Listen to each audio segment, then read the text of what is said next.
really waits for that Oh thing to wait, count down all the way. yeah, no, I call that. It's so ridiculous, dude. Like, just get your shit together and then go when you're finally ready. But Yeah, anyway, here we are. what's going Happy on, man? belated Happy Thanksgiving, dude. Thanksgiving, yeah. How'd it go? Oh man, it was the best. Yeah, okay. Uh, my wife completely killed it this year, right? We've been wanting to do Thanksgiving at our house, kind of on our own for a minute, just to see what we would do. And she had a game plan. Like we've been kind of getting supplies for like a week and a half now. You Right. know, we didn't want to have to wait until the last second and then rush against, go up against everybody at the grocery store. I So we get kind of had that. everything ready to go. She was taking notes, man. The day before, she had notes. She had a game plan. And I woke up in the morning. I'm like, all right, I want to help. Like, what can I do to help? And she's like, well, I got it all ready to go. Like, it's all set and everything. I just, if you want to do some dishes. And I was like, okay, I'll do some dishes. And she's like, yeah, if you want to chop some stuff. I was like, what do you need me to chop? And she's like, well, nothing yet. I'll let you know. And then I was like, okay. So I'm kind of sitting around going like, hey, you need me to clean something? And she's like, all right, get the living room clean. So we had already spent a day cleaning. So I already got most of it done anyway. So we finished cleaning the living room. Right. I'm sitting around and I'm like, well, I'm going to go smoke some sausages, Okay. we got these cranberry sausages. They'll make a nice addition, So I went outside, smoked some sausages. I chopped up some wood, got the yard cleaned up a bit, came back inside and nobody touched the sausages. What? No, it's fine. I'll eat them later, but she completely killed it, man. It was like one of the best Thanksgiving meals ever. And we got leftovers. That's like the best part. I like those. So I am way too full right now. No, I always whenever I leave the parents, because we go down to Bama to have the big family bash for Thanksgiving, so we went there. But every time I leave, I always have Tupperwares full of turkey, stuffing, gravy, and that just makes up my week. Like I've got man. I already went through all my pies. I went through my pumpkin and my pecan, and God, nobody can make pecan pie like my mom. Yeah, my grandma used to make really good pecan pies and chocolate pies. Oh, really? So my wife made me a chocolate pecan pie. Like she makes a really good chocolate pecan pie because she knows that I love them. And I like all kinds of pies too. But yeah, we're still working on the pies. Hey, what's going on, man? Hey, Zombie. Welcome to the show. I gotta turn on my chat so I can see what's going on. Oh yeah, you gotta make sure you see the people out there. Gotta talk. Howdy, Zombie.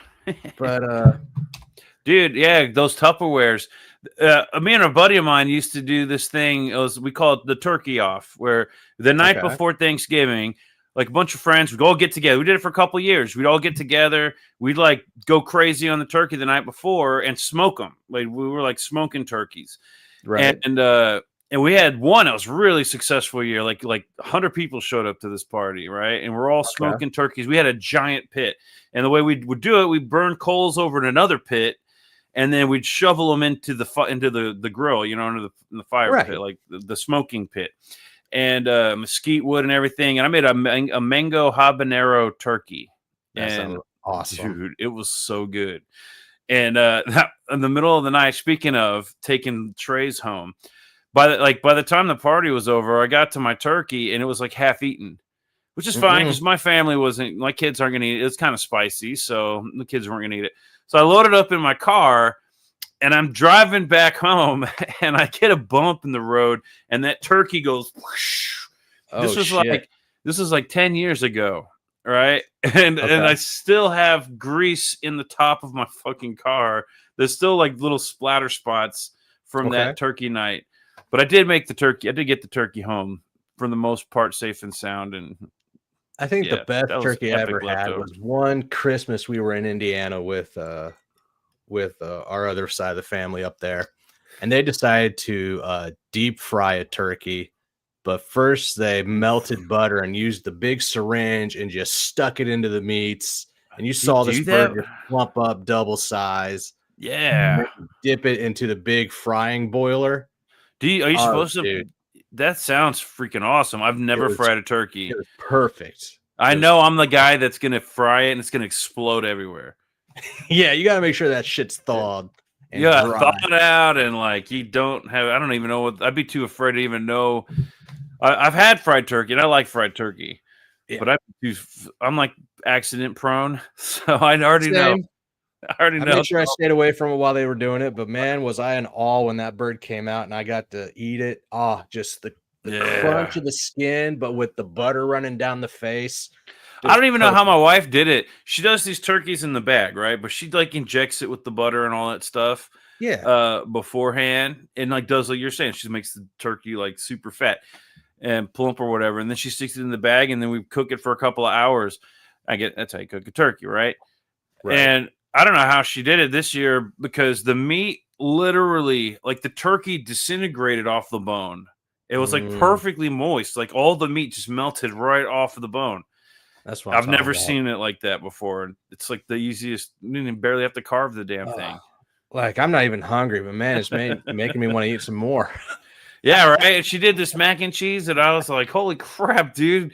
Like that's good. Like where are you holding? Like why are you holding back on me? Like why don't we do this every weekend? Let's have Thanksgiving every weekend." Well, I'm glad you had a good Thanksgiving, dude, because I did too. I hate hearing about shitty Thanksgivings for people. Yeah, it sucks. I wish we could have had the family together. Yeah. Yeah. Oh, yeah. It was a good one.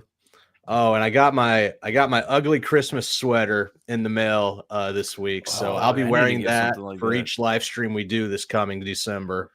All right. I'm gonna have to get one. I'm gonna have to get one too. I got my dog one, but it's too big for him. So I have to like roll it up and like roll it halfway up. Wash and it'll be fine. Well, yeah, but like I'll take him outside. He's got like a vest too, and I have to fold that thing up, otherwise it'll pee all over it. Right. But, yeah. Anyways, yeah, I do need to get an ugly sweater. That's a good idea. Yeah, I got it off Temu. I'll show you what it is. Well, I guess you can just wait and see when it becomes December. But what is that, tomorrow? No, you got until Monday. Monday, that's right. Monday's the 1st. Monday, December 1st.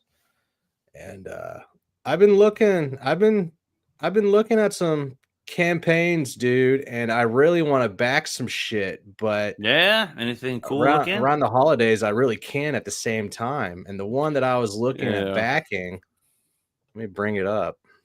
You know what, that brings up an interesting question, because there's been a lot of, like, I guess you could say drama, although the people directly involved with the drama don't seem to be very upset about anything. But people launching campaigns, closing campaigns right around Halloween. I will say as a backer, I've only backed books in the holiday season, maybe over the past, since 2019, maybe 3 books in the wintertime. Yep. Because the thing about that's money you got to spend on something that you're going to need for Christmas. And if it's not something I'm going to get, like Nora Saga, I think was one that I actually got in time as a gift. That was supposed to be a Christmas present for someone. 100%. And that one actually got in time. But yeah, that's not something you would normally do. So I don't know. Would you ever launch a campaign in the holiday season? Oh, absolutely you were able to deliver. So many people are just like draining their bank account trying to get Christmas gifts ready. And if my family enjoyed comics and indie comics, yeah, I would throw out some money towards campaigns I thought were interesting, and I would pass those out as presents. But lo and behold, I'm the only one that hasn't grown up yet. It's a shitty thing about, like, I love crowdfunding. I love these indie comic books. It's so much fun to read books that you've never heard of, or, they look interesting. And so it's like, oh, this is a cool story. I like it. I dig it. And it's like such a cool thing to get people in. It'd be, and I know it's like catch 22, or I don't know, what do you call it, where it's a fucking cool thing to get into, but the catch is you have to wait. But then there's the whole, like, okay, maybe we need to get books. There's the mentality of, maybe books need to be hot and ready. Nah, I disagree with that. I actually think books need to be people need to put time into their books and do a good job with their books. There'd be no point in crowdfunding then if you had your book ready. Yeah, exactly. And there'd be no point in crowdfunding other than to print it. I have a website. Go get the book that is ready to go. Other than for printing costs, right? Like if you're a writer and an artist, I can sit here and draw, no big deal. I don't have to pay anybody. So I don't need to crowdfund for that. But I would to get it printed. If you're already shelling out thousands of dollars to make the book, what's another $1,500 to make 500 to 800 copies?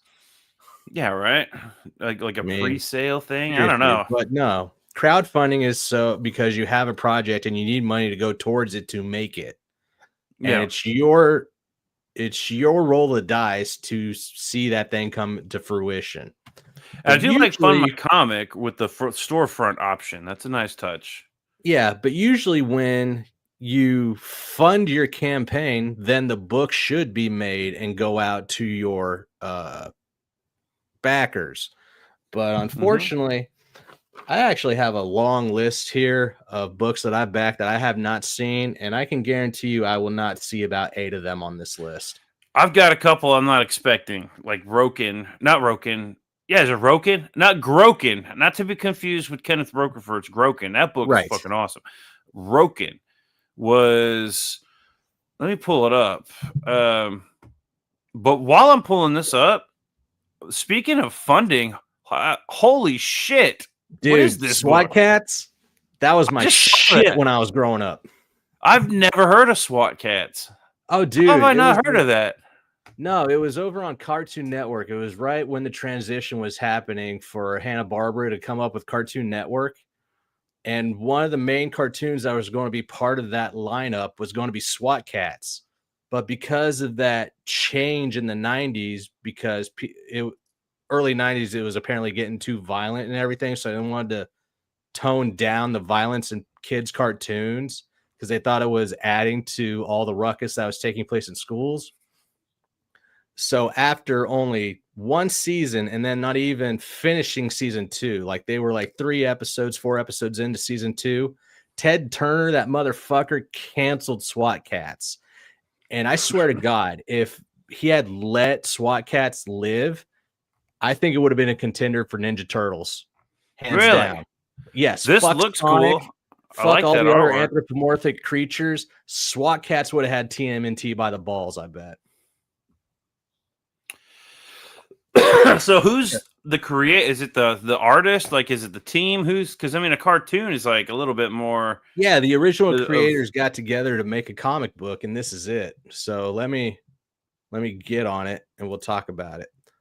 The SWAT Cats, first ever comic book. The beloved vigilantes are back with their first ever comic book series from the TV show creators, A-list writers Jorge Corona. Make sure to back it for the add-ons and everything, t-shirts and all that shit. Of course, there's stretch goals and like, look at that cover, man. Yeah, that looks fun. This cover just dropped. This is the 48 hours drop cover.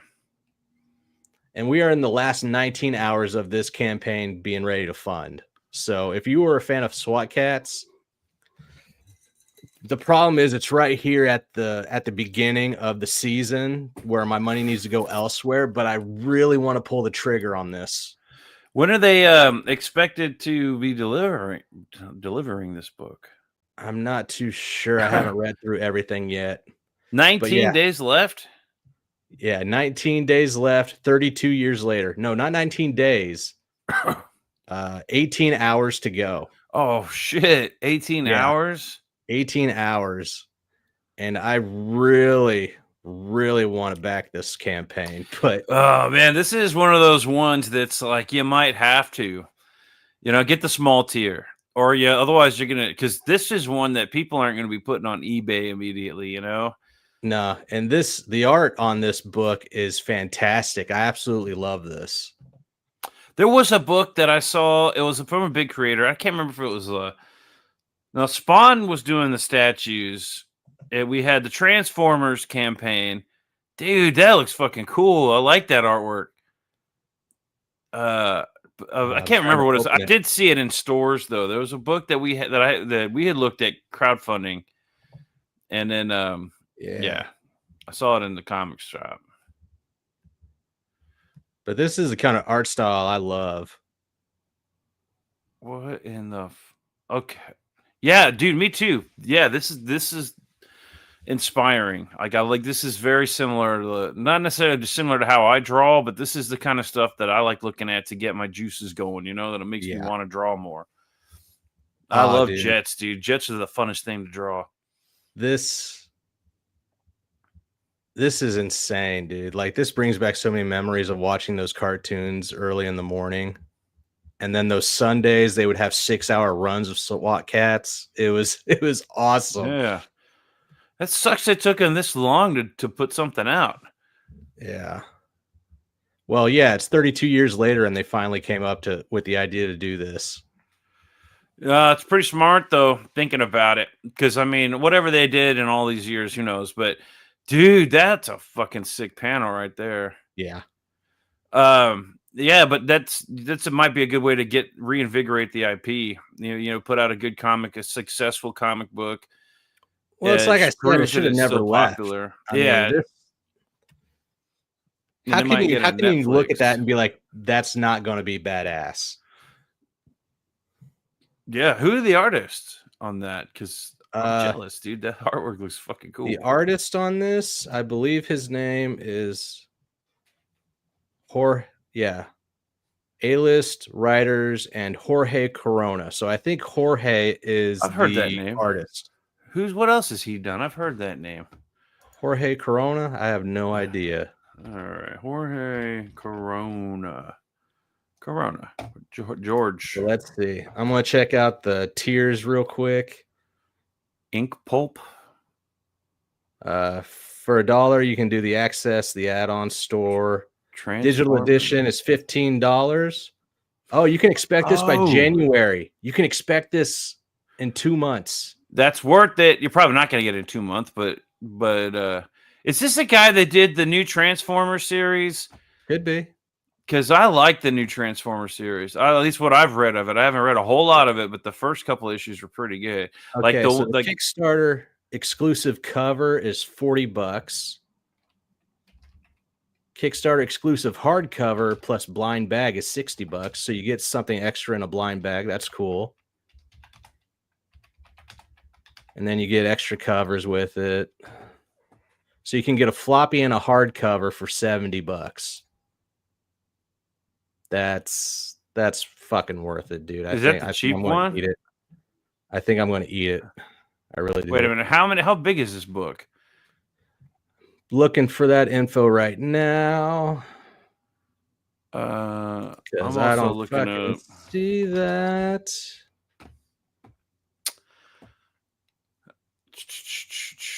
Yeah, that's one thing that I hate. I'm like, I want to know what kind of money I'm putting towards for what size of book. Because if you're asking $25 for a 10 to 12 page comic, you can go fuck yourself. It's 40 pages, oversized. That's awesome. Oh, I do like that oversized thing. It's getting trendy. More and more people are going with that oversized look. That magazine. Yeah, the oversized, that's not too shabby. That's definitely something that I would kick into gear with. If you utilize those pages, that the size, man, that does look cool, and it's totally worth it. That magazine size. Like, did you ever read those growing up? The movies, they're like that magazine size. And I had the Space Jam one. Oh, really? I've got like Indiana Jones, and I got a Star Wars one, and I've got a couple of them. I found like a bin of them. And so I went through, I think Terminator 2. I think I got the Terminator 2 one. Uh-huh. That might be just a regular comic, honestly, thinking about it. Anyways, I love those things because they did a good job with those. Oh, shit. You can get the deluxe hardcover exclusive plus the Blu-ray bundle for $125. So you can get this 2 seasons of SWAT Cats on Blu-ray and the exclusive hardcover here for $125. Hey, that's a good deal. I mean, that's totally worth it. All right, hold up, because you get this whole fucking. Although, is it streaming on anything? If it's streaming, is that the kind of show you need on Blu-ray because you're going to be watching it a lot? I would say I'd say yeah. I would go ahead and throw money at the Blu-ray. You got T-shirts, hats, lanyards, exclusive boxes. Yeah, they definitely threw money at this thing, man. But yeah, SWAT Cats. Hold on a minute. On Kickstarter. There's 2 campaign. Oh, there's SWAT Cats' first ever comic book. What's SWAT Cats Revolution? I think that's I think that's separate because this Dear is Mega SWAT Cat Cat City Gang, Falls. This one join right us here and is be Mega part of the Cat City revolution Falls. to bring. So they crowdfunded a cartoon remake. Yeah, they tried. You know, kind of like how Aaron Schonke of Superpower Beatdown, Bat in the Sun, is trying to crowdfund his shit. It got $141,000 in 2015. Did it ever happen? Not that I know of. I don't think it made it to fruition.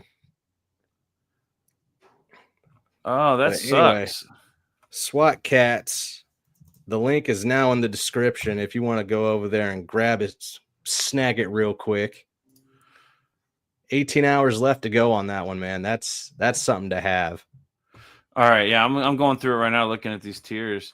Although it's Kickstarter, so I'm kind of like, I don't know. Fuck that. I don't. If I saw SWAT Cats on Indiegogo, I'd get it on Indiegogo, but it's over on Kickstarters, and I love SWAT Cats. What I mean is like I don't like their format because it's hard to find tiers. Like, where the fuck are the tiers? I hate Indiegogo's new format.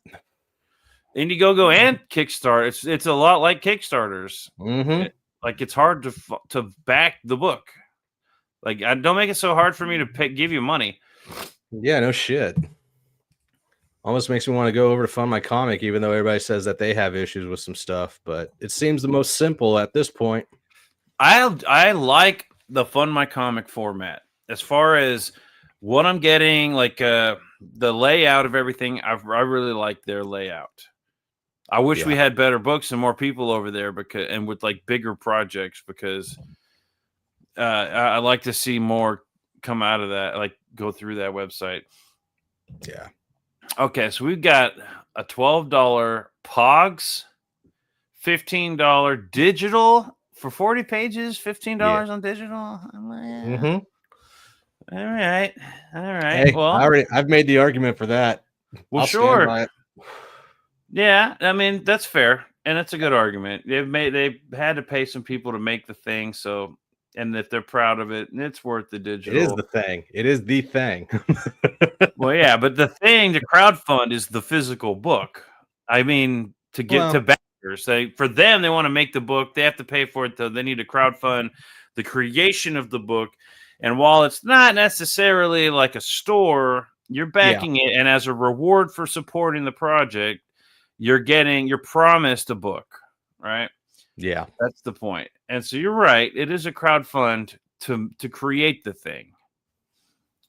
But I'm just saying, like, if you're trying to fund a project to get a project going, I mean, then the money's going to be going towards the art, the letterist, the cover artist. Yeah. And all of that is also included in the digital. Okay, digital, exclusive hardcover. So there's only going to be a hardcover. Is that right?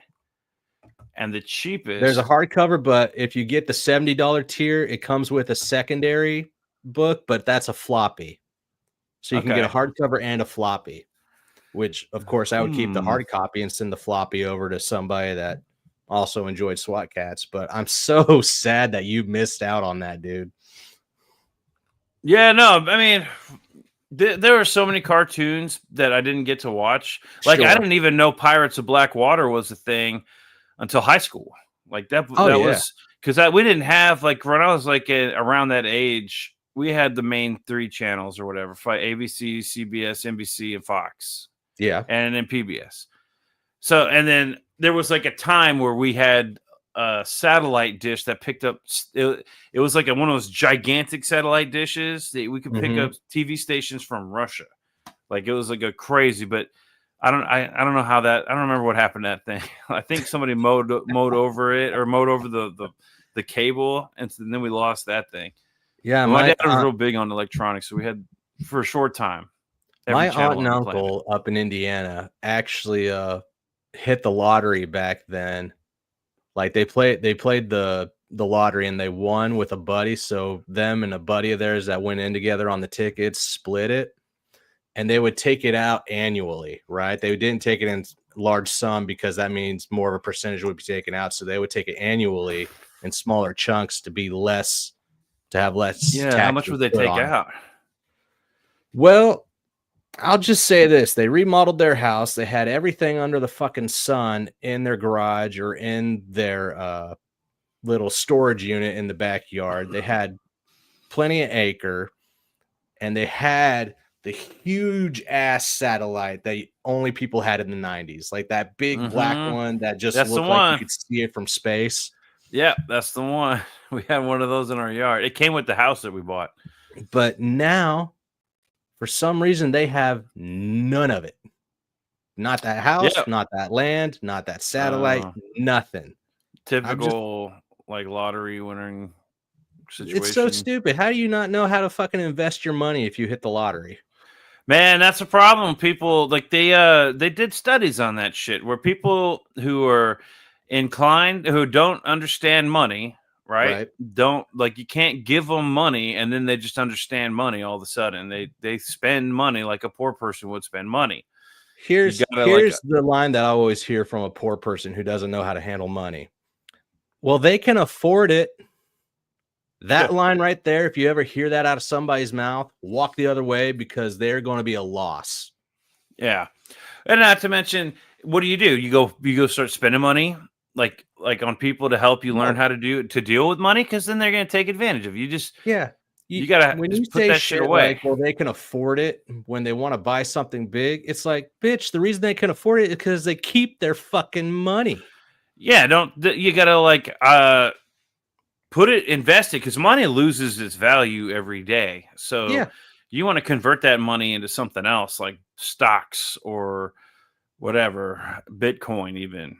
If you had done that like fucking 10 years ago, a friend of mine, it was more like 15 years ago, a friend of mine, it was like 10 years ago, told me, it was like 10 years ago. Damn it. Okay. A friend of mine was like trying to get me in this weird thing called Bitcoin.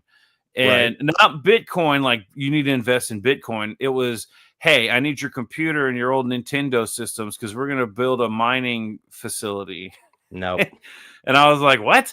He was like, I need every old computer you have, and I need to plug it in, and we're going to basically turn all these old computers into mining coins or whatever that's called. And I was like, I don't understand. And he's like, I was like, what do I need? Do I need to like wipe my computers? I don't want any of my information going on whatever it is you're planning on doing with it, because it sounds like illegal what you're talking about. Because it's not illegal, it's mining. Like there's Bitcoin, it's just digital thing. It's going to be a thing. Trust me. And this is a weird thing coming from this guy, because he's not somebody you take any advice from about anything, right? In fact, anything he thinks is a good idea, it's probably smart if you just did the opposite of that. Walk the other way. Yeah, but I will say the mining thing was stupid. Like that was a stupid idea. But the Bitcoin thing, he couldn't explain to me what Bitcoin was. But this mining, you can mine Bitcoins for free. And if you go to this website, they'll give you free Bitcoin. And I did it. I got a free half a Bitcoin. And I had to invest that half Bitcoin into this mining thing. I joined the thing. I get a half a Bitcoin. I let them use my computers to run their calculations or whatever. And then I get an extra like 1/10 of a Bitcoin every couple of months or some shit. And depending on how many I can mine. And so I ended up with this half a Bitcoin, and I mine, and then the first website, like they just shut it down. Like it made its Bitcoin, and then they shut the website down. And my friend was able to sell his Bitcoin fast enough, or his whatever. He was able to sell all his stuff fast enough to get out, but he didn't warn me. So it's a pyramid scam. So I was like on the bottom. And so then I was like, okay, so how does this thing work? Because I didn't actually spend any money in it. To his credit, I didn't spend a dime. They gave me the Bitcoin, the half Bitcoin to start up. So he's like, no, do it again, but this time just watch the numbers. Once the numbers gets up to a certain point, hey, what's up, Will Studios? He's like, once the numbers get up to a certain point, then get rid of it all before the people who run the website ditch the whole thing. And I'm like, that sounds like a great idea. So I ended up with like another half Bitcoin, and then on a laptop, and then I said, this is stupid. I'm not going to do this anymore. And I left it. If I had hung on to that Bitcoin, then I would have made what? 50 grand last year or some shit. Yeah. I probably would have sold it the second I had. The second I could have made a couple hundred, I probably would have sold it. We had a friend from church that joined the military, but he was looking at that Bitcoin hard, and he went head first into Bitcoin. Like, he bought Bitcoin early when it was still cheap. Yeah, I wish I had known more about it back then. And now he has like 4 fucking Audis to his name, like 5 motorcycles and shit. The dude's set for life. This was back when it was like, and then he goes like and gets arrested and put in jail because of a little bit of child pictures on the old computer. Yeah, fuck that. All those crypto guys, all those fucking weird hacker people, fucking get into that it's shit. People who, that's why it's like you don't want to get too far into the internet, right? You don't want to like become a hacker or whatever they called it back in the day. Like, they were geeks for a reason, like nerds and geeks and shit. You don't go down that road. You can call them to fix your computers, and you can call them to, like, you know, whatever, hack the Pentagon for you if you needed. But yeah, don't go down that road. Let's see. Will Studio says, I almost got a Bitcoin when it was like 120 a Bitcoin, but I was going to spend it right away on drugs through the Silk Road. Decided not to go through with it. Oh, well. Yeah, but back then, that was the other thing. You couldn't do shit with Bitcoin back then unless you were into like illegal shit, because they didn't have crypto wallets like now. You can buy these like insane, they're encrypted wallets, and you can have your Bitcoin on there or the data or some shit to unlock it. Anyways, like they have the technology now to make it actual usable. Back then, it was like back channel websites that you'd have to store your Bitcoin in. And I don't even know, like, they didn't have whatever that bull thing is where you could buy Bitcoin. And then have website. The internet was still fresh back then. Well, it was not fresh, but it was.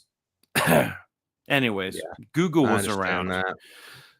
But what do you do with a Bitcoin back then? And so I wouldn't even know how to hang on to it. And I tried to look it up on the computer. I tried to go through my old browsing history and try to find that thing, the website, but that website is shut down. So there's no Bitcoin for me to like you hear stories. Oh, I have Bitcoin on a floppy somewhere. Well, I thought I might have some, but when I looked it up, it's like, nah, those websites got shut down. There's no Bitcoin waiting for me. There's always some kind of drama behind that stuff, man. It's a little smoke and mirrors, if you ask me. But but that was like $20 a Bitcoin. That was back, like, way back at the beginning. I don't even know how my friend found out about it. Oh, really? Actually, he knew he was into the drug scene and a lot of illegal shit. So that's probably how. They're probably like, he's like, how am I paying for this? I imagine he was familiar with Bitcoin because of the illegal shit he used to do. Speaking of people being fucking high, what the hell was going on with the CG Kings kicking out Vaughn and Liam? Did you get into that? So I was behind on that. I was watching it. Now, it's like drama, but I'm not sure if it's as big of a deal as it is made out. It's not as big a deal as it should have been. Is it ever? Yeah, but that's the other thing, and that's where Vaughn, I think, is wrong. With his, like, okay, how many times have you seen Von Klaus on anyone's shows? Not once. Like, maybe back when he first got admitted to the Kings or whatever, right? When he had to do Terror in the Trenches, that was it. So he hasn't been around, which was the reason why he was booted, right? Because he hasn't been around. But that was in light of Liam and his suicide stream, Minecraft stream, where he was a couple weeks ago. Liam did this. It's all after Liam got busted tracing that Dr. Doom piece and didn't disclose that it was a tracing when he sold it on the Kings. Mm-hmm. Well, then he got embarrassed and, didn't know how to handle it. So he had this big, long stream and was like, I'm going to end it all. And it's very dramatic, very dramatic. This is now the second time I've heard Liam talk about that. Just Liam, and I've heard it from several people in the space, which is odd. But Liam live streaming it, it's like, dude, come on, man. It's distasteful. It's just despicable, right? Yeah. Even if you're actually considering it, like, don't fucking do that. I cannot support people who could at any moment, end it on a live stream. Right. Like, sorry, I don't need that shit in my life. So nobody does. So I'm on the side of, like, I like Liam. I think he's funny. I really truly think he's a funny guy. I have not read his work, so I cannot say he has amazing work. But I will say that everything I heard about Dino King, the hype and all that, it did seem like a cool looking book. I didn't get it. I think it was the second printing was sold out by the time I even considered buying it. But he is a funny guy. I've talked to him before in chats and stuff, and I think he's a funny dude. But that's not, I'm not going to go, I'm not going down that road. I have a personal issue with that kind of shit, and I won't, it pisses me off anytime I hear anybody even mention that kind of crap. Well, when you do it on stream, I feel like that's like it's halfway a cry and more of you need to make sure that you actually have that attention on you. Like, that's another thing, the attention. We don't need that kind of attention in this space. No. We've already got enough bad attention from just in general. And on top of that, we get all these bad actors coming through and grifters here and there, and people who just come in, try to get what they can, don't get what they want, and then shit all over it and then leave. Right. Well, I've dealt with, people like that in the back room and whatnot. And to be honest, I'm glad that they kept it in the back room and didn't bring it up on stream or anything, because I would have been like, all right, now you're a pussy that just needs people to pat you on the butt to help you move forward or everything. Yeah. And honestly, I don't think people need that extra. They don't. The problem that I've seen over the years, almost everybody who is unprepared for it, like, you mentioned winning lottery, right? And then not knowing how to spend their money. It's like you get a little bit of attention, you get thrown on one of these channels, and all of a sudden we've seen people go from 0 subscribers on their channels to being fully monetized within a month. And then they don't know how to handle it. They didn't earn it. They didn't build it themselves. They got lucky, or they had a cool looking thing that got them some attention. They did a thing that got them attention. Right. And then they didn't know how to sustain it themselves. They got a boost, and they didn't know how to run with it. And they fell. They fell down on their face and then got up and cried and then ran away, right?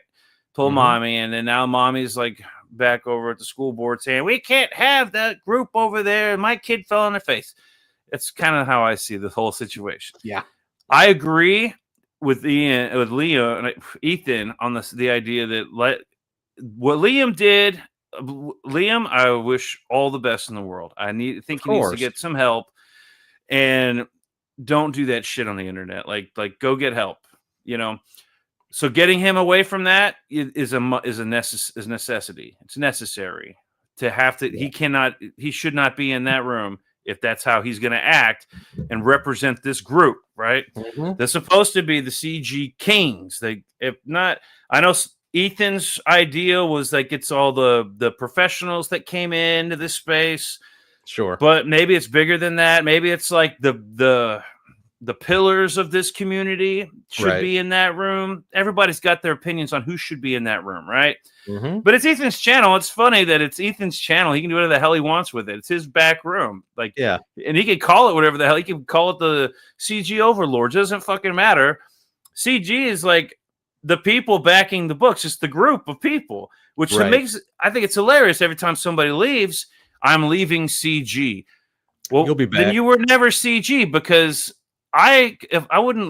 you don't leave and say, I'm not CG. Sorry, guys, I'm leaving CG. Like, that's not how it works. Like, CG is the support group. If you're not part of the support group or never were, you're basically just telling people, yeah, I'm not here to support this. If you look at it like Ethan and those guys are CG, the epitome of CG, and that the CG green room is CG, you don't know what the fuck is going on.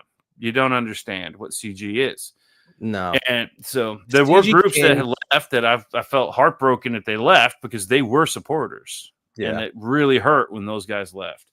Like the CG Kings, I get it. They were like the big names that were in the industry and whatnot. But the rest of us out here were the ones that helped like spread it. Right? Huh? Oh, yeah, I said we're sure. Yeah. Yeah, you're right. And so when we're the ones backing you leave, you're just you're just taking the same people that you met in CG. You're always going to be tied to CG one way or another when you want to look at your history. I mean, I'm sorry. Yeah. And then when you start getting cool with each other again and you guys start playing in each other's backyard again, guess what?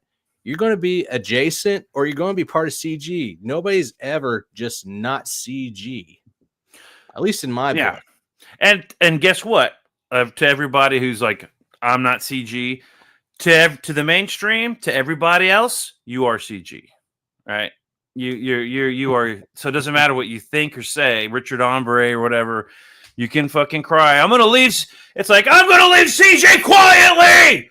You know what I mean? I'm fucking all over Twitter, all over the internet. I'm fucking looking at it. You know, doesn't matter, bro. They all still think you're fucking CG. They look at you and go, "Oh, he's CG." Right? If you're conservative, right wing, or you don't even have to be that.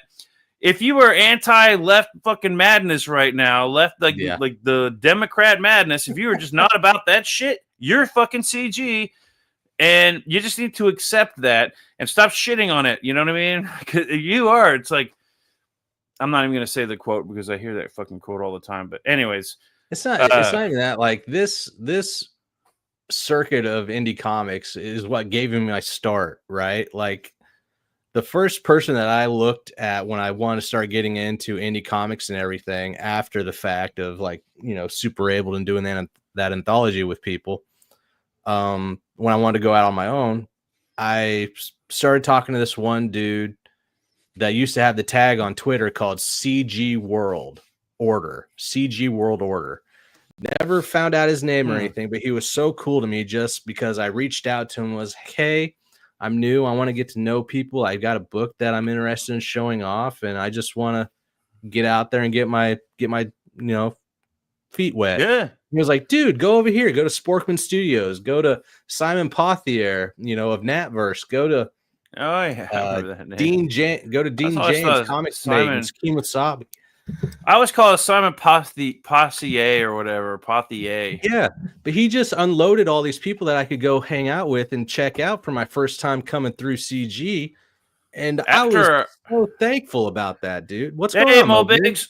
After I found Ethan, Ethan is how I got in here, right? Because I wasn't even big on live streams on YouTube, but I found the Ethan's channel. I started watching it back around the time Shane Davis showed up, because I remember them talking a lot about how Shane Davis was new and he was finding his footing and everything. They were trying to get him 1,000 subscribers or something. I remember them talking about that. And Kami Mark, when I joined Twitter, because that's where I found out, because I wasn't even on Twitter back then, but everyone's like, "Oh, go on Twitter. That's where all the shit's happening." So I go on Twitter, and Kami Mark is like the first one that introduced me to the Twitter community of Comicsgate. That's how I met a lot of people on there. I think that's how I met Dojo. Yeah. So after I got done like talking to Sporkman Studios, Kemosabe, and those guys, through those guys, I met B Rose and Phoenix Animation. I was watching their shows. They were so fucking cool, just letting me chill out on their channel, dude. I'm a fucking nobody, and CG was this nice to me, and all these people want to talk shit about it. You will never hear me talk shit about CG, and much less deny people who help me out if something goes awry with them in one corner or the other. CG. It's just Fred Moe's comment after Will Studios, and then down. He was sort of like the anti-Peter. The Kemosabe was a good dude, very knowledgeable yet entertaining. Yeah, kind of like the anti-Peter. Yeah, Kemosabe was great. Kemosabe gave me my first actual like YouTube review on my book, dude, and it was so awesome. A lot of seemingly cool dudes back then. Like, yes. Now it's at like the groups, all the groups. I'm sorry, man. A lot of the ones that I see they're kind of lame. I got nothing against Dark Gift, but I can't watch his show. Like people who sound like they're high, I can't stand listening to. And right. What do they talk about? The FFS or whatever. It's hard to listen to them. No, I understand. But it's like don't give me too much credit, Mo. I don't like. I hope I never get in the middle of shit that takes place between some of the people that I consider friends. Not because they help me out. I consider them friends, not just like acquaintances. You know, like I spent time with these people. I got to know them and whatnot. Yeah, and a lot of them are really cool. Darren Wagner's fucking awesome. Yeah. Oh, God forbid if everybody suddenly turns on D-Wag, and that'll never do it. I would never turn on D-Wag. I'm just saying if it ever did, you will never hear me say a bad word about any of these guys. Here's the thing: there's a lot of guys that got upset and left. I'm still cool with them. Like I don't that they're upset because of whatever went down. I don't even know all the details for like the crack pack. I don't know what all the details are about that. I just know they were doing a lot of cool shit for the group, the community, all the fundraising and all that cool the giveaways. Remember that? Yeah, the dead giveaway. Like he's everybody's boy, Mo. He's everybody's boy. Yeah. And so I don't even know why those guys left. They were great. You know, and they were kind of like connected with Bancroft. I still think Bancroft is a cool guy, and I think that his show is it's less entertaining. It's hard for me to watch, but that's actually a lot of shows on YouTube now. It's the same that it's ever been. It's just that it's the chat. Like the chat has Mo Biggs. Like the entertaining thing about the chat is Mo. That is the chat. Like look. Well, speaking of the chat, remember the chat, the show with Danger Vanessa. That to go against that group was a bad idea. Oh, of course. Because when they did their awards, that was their awards, right? You can make fun of it all you want to. That's fine. I'm not knocking. I know John Malin went at them kind of rough, as if they were creators. Mm-hmm. Right? Because they had their show, they were doing their thing. But that was the chat. Like a lot of people liked them and were giving all these creators money, not based off of those people's opinions. They actually were pretty legit. That was petty. It was pretty petty. Now, this whole thing, like getting Liam, Liam doing his unprofessional thing, he's got to go. These guys, kind of distance yourself from him for a minute. It's a little bit toxic, not professional. And so that makes sense. Von Klaus, who was already never on the show, the second they announced he's getting rid of that Liam has to go. Well, Von Klaus is on the show all of a sudden, and I personally thought that was a little bit odd because he's always talking shit about Liam on Twitter. So I thought, oh, okay, it's kind of like obvious what's happening, but Ethan even said it on his live stream after it already crossed my mind. Anybody's familiar with the shit would be aware those two Vaughn does not like Liam. So it seemed kind of petty that he showed up there, but then he didn't come back the next week. So getting rid of him and a few other people makes sense. Now, see, Mo, I don't know. I've never seen Vaughn show up on a King show before. That's my whole thing. That might be true, Mo, that maybe he just didn't want to be there in the same space as Liam. Now, the problem with that is the problem with that is the Kings isn't the only show, right? No. So if you're never on a show for whatever reason, and then you get booted out of that room because you're never on the show, okay, then you go, okay, well, I wasn't on the show anyways. You don't have to go out and say, well, guys, I'm going to quietly leave Comicsgate. I'm just letting you all. I'm letting you all know I'm going to quietly leave, and I think this is an injustice. Like, what other shows are you not on any other shows? Yeah, and you posting about it. If you don't like it, just leave. No, if you make a statement, you're not being quiet. You're making it known, and you're making it an attention grabber. You're not. Exactly. You're doing the opposite of what you're saying, and that makes me think. You know what? He's wrong. And it makes me think maybe he did go on the show because Liam was gone and he's just trying to be spiteful. He didn't show up the next week. I think Vaughn is a good writer, and I sort of understand his frustration, but the quitting CG announcement is almost always a cringe move with no benefit. Yeah, that's where I'm at. Leave without saying shit. I don't have anything against Vaughn. I don't either. I like Terror in the Trenches. It's a good book. I remember liking the look of it. Monster MD is one that I wanted to read. That's actually one that I didn't get to back that I wanted to. Vaughn will likely come around once he comes to his senses. Well, I hear everybody's already back in the back room again. So I haven't heard that part yet. Yeah, I saw it up on Twitter. Ethan posted something saying like he heard the outcries and remedied it, and so everybody's back in the CG room or something. But it's just see how quickly. Well, that's smart. Just get blown out of proportion. I will say it was funny. The next day, Ethan had posted after it all blew up. I remember I saw the post where Ethan had written, "Well, I've heard your cries, and I'm gonna let him back in." Liam is now back in the CG King rooms. Yeah, like that was funny. I got that joke. Right. But Mobig says Monster MD was good. I wish he'd do more of that instead of tearing the trenches. It's not bad, but it's no Monster MD. I agree. Monster MD looked badass. That's one that I would have backed. That was good. I think he liked. I think Vaughn loves Dr. Stone, and that's all I'll say about that. But I wish I didn't know what that meant because. My daughter has seen that show. It's an anime manga, which it looked like he had an homage cover from that for Monster MD, but that's all. Oh yeah, because I didn't see I didn't see Dr. Stone until this past year. My daughter watched it the whole series 17 times this year. Tearing the Trenches is good, but I see a lot of indie creators using that public domain figure Terror. Everybody's using that character now. If you go on the Facebook groups, everybody's using Terror in something that they're creating. Yeah, I didn't even realize that was a public domain. Oh character. I don't like the public domain character thing, like Zorro, and come up with your own shit, man. Dude, it gets so I don't care if it's legal or whatever. And when Superman, oh my god, can you imagine when Superman and Batman hit the fucking Patrick Thomas Parnell's going to make a Batman Superman. Dude, you have 10 years until Batman and Robin become public domain characters. I know. And it's going to be insufferable. Yeah. Going on these assuming this shit still exists. Yeah. Because then it's going to all be AI.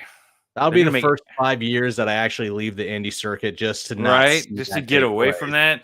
Because they're all going to make AI because the problem with AI isn't that AI exists and it can do what it does. Oh, what's Mo saying? He's saying, I don't understand doing public domain books when you have your own successful IP you could be building up. Well, see, that's the thing. You're using public domain characters. So you don't have to build it. You're not as creative as you think you are. Well, and also they have a built-in fan base. So somebody's like, well, this is an interesting No. You don't think anyone's going to back it? Fan base for an old public domain character. That's okay. When I say that, what I mean is somebody who is a fan of Superman may not be looking for Superman, but they'll see that and they'll think, oh, there's a new Superman book and it's an indie book. I want to see what that's about. Maybe not even realizing that it's public domain and that anyone can do it now. Maybe they think this is a legit DC comic book, or whatever. Or maybe they don't. Maybe they're just like, well, I want to see what somebody else can do with Superman.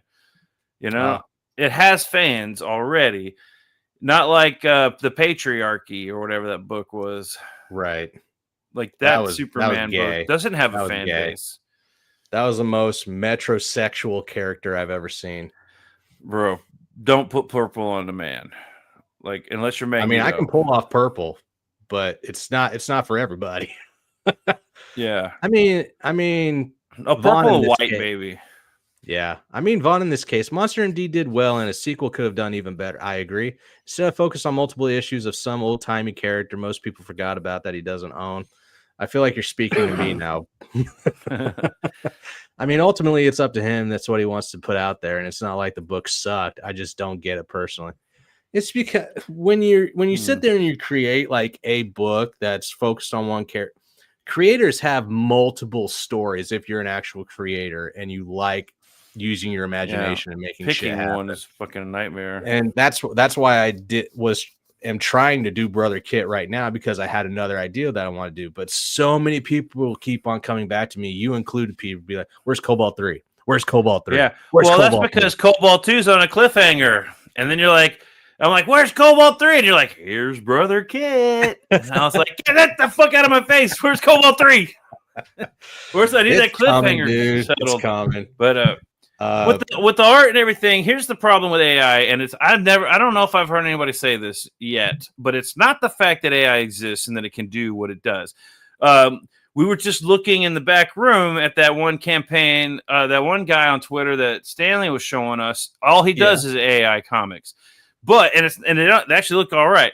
The problem with AI is that people are going to get lazy. There are artists who are already lazy. They don't learn the anatomy and human anatomy. They don't learn design or anything. They don't learn anything because they got SketchUp to do it for them, and they don't have to learn shit, so they can't get creative. Does SketchUp flex the muscle in the proper direction? Like, does SketchUp do all the biologics of like what somebody does when they're throwing a punch? Yeah. Wait a minute. What did he just say? He just says, Peter, just wait till you're trying to talk Jake into doing Cobalt 3 when he's got 1,000 furries begging him for Brother Kit 2. It's not a furry book. I'll tell you what, that you'll make a lot more money on that furry book, Jake. No. But maybe if I put it on Kickstarter. The problem with digital art was that people were getting lazy, not learning how to do feathering, not learning how to do rendering because they have a brush for that shit. And so the skill levels are going down. AI is just taking it and saying, you know what, I'll just do it all for you. And so you won't have any actual artists. You won't have any actual people with any talent at all. And they're going to make 100 Superman books, like dog shit books. They're going to have AI write it for them. They're going to have AI fucking make it for them. And then they're going to run it through a Photoshop filter so that it gets away with the AI screening. And then boom, it's Patrick Thomas Parnell's business model in 10 years. I was thinking JDA. Oh, JDA. Yeah, that JDA too. That's another funny thing that's going on. JDA has always been like pain in the ass, like an annoying weasel that I'm just like, you meet people like him in real life and you're like, what do you do when you meet someone like him? Like, you got a friend group, right? And then that guy just starts to fucking leech on and he feels like a tick biting at your neck. And you eventually, as a group, have to kind of brush him off. Yep. And then he goes on to the other table and starts to leech onto them. Yeah, that's what they do. Mo Biggs, the last artist still able to scrape by in the age of AI will be the ones who draw by hand and can sell original art. That's Peter. That's me guy right over here. But here's the thing about AI. The last artists are going to be the ones actually, like, the AI already looks the same. Everything across the board looks roughly the same in AI, right? It looks good. Sometimes it looks too good. Sometimes it's like, it's missing a little bit of like, some of it's pretty well done, but some of it is there's no thought behind it because AI doing it. It's just panels and they look like they should look as a panel. So the untrained eye looks like a comic book page, but it's not going to read the same as if like a master created it, right? A master storyteller who knows how to build suspense on a page, who knows how to fucking have, the proper positive, negative space and proper designs to produce shit to your brain. AI doesn't know how to do that. An artist who's trained does. A trained artist. I'm not even talking about just your regular jackass with a pencil. People who have I am still studying this shit. I have books on it. I have books and books. I've been learning, and not just art books. I've been learning movie books, like how they frame shots in movies and everything. How this art books, everything. It is a lifetime to You used to hear the phrase, a jack of all trades is a master of none. Well, I was good at a lot of shit. And so I always thought that meant that was a stupid thing to say. Like, why? Well, what if you're a master of all trades is what I used to say. But you can't be a master of all trades. You don't have enough time in one life to be a master of all trades. And now I appreciate that saying because, it's been... at least 30 years of me doing as an artist, right? Being an artist and drawing and shit. Mm-hmm. The last 10 years, I've been in hardcore fucking training mode, right? Yeah. And I am much better than I was 10 years ago. I'm getting better all the time because now I'm learning more. I'm learning more of like the design and everything else, the subtle shit that does stuff to your brain. Now I'm at the point where I'm learning how to do that without, like kind of guessing at it or whatever. I don't know. Like it's intentional shit. Now, you showed me your art pieces in the green room a couple times just through the years, and you definitely have leveled up. Like it's a thing that you have to train to do. And when people say it's hard, it's like, no, it just takes time. And people are losing that ability to do that. And AI is just going to push people, but into that category of laziness, right? Mm-hmm. Well, that just opens the fucking the airway for me, because all that AI shit, that slop, people are gonna look at it and they're gonna be like, oh, okay, a dragon, and then my shit is gonna pop. It's gonna stand out, just like all like people who study and do a good thing. Some crazy ass shit. The crazy ass shit is the fun thing. It's like, well, I'll just be like, I'm gonna do a live stream where I just need people in there telling me what to fucking add to it, and then I'll just fucking come up with some wild shit and draw. I've been telling you that you need to do draw streams. I don't care if we fucking do it here, but you need to do one. Like, not even like I'm gonna draw Superman today, everybody. It's like, all right, folks, what are we starting with? Shit. I'm gonna draw a dog nose. What kind of fucking eyeballs am I putting on this thing? You know what I mean? Will Studios says, "Where can I see your art?" And Mo indefinitely replies with Fiverr. Mo, how many times we got to go over this? I'm not on Fiverr anymore. I'm on Sixer now. I'm making 6 big bad boys a month. He is on Instagram though. You can go to Instagram is where you want to go. Studios on Instagram. Instagram is where you want to go. I used to post daily doodles on Instagram and then Twitter, but I haven't done those since my job got a little bit more intense. I haven't had time to do daily doodles, but you know, when I do some cool, I have a lot of shit that I haven't posted too, because it's like it's in the works. It's project in the works. I've got my projects that I'm working on here independently of Peter, but Peter, when you get your book going and we need to work on something together at the same time, we're going to make something fucking amazing. Oh yeah, we need to work on something together, because I've got some fucking crazy ideas. One you just I've been trying to tell you to pull the ripcord on them. I'm here for you. I know it's time and like enthusiasm. When I get like the spark, it is like a thing where when you get that spark, nothing's gonna stop me from drawing. I will fucking be drawing I'll draw fucking 18 hours straight. I don't care if I'm having a good time drawing weird shit. It's like I can do it all day, but there's things that happen in a day that cause all that creativity to just fucking drain out of me. You know what it is? It's fucking kids. It's fucking kids. It's Fiverr. No, I don't do Fiverr anymore. Instagram is the way to go. And you're right. It's kids, having kids, raising kids, and teaching kids. Yep. Like, I don't know why I decided to go down that road, but your fucking life right now. You just can't stop. Yeah.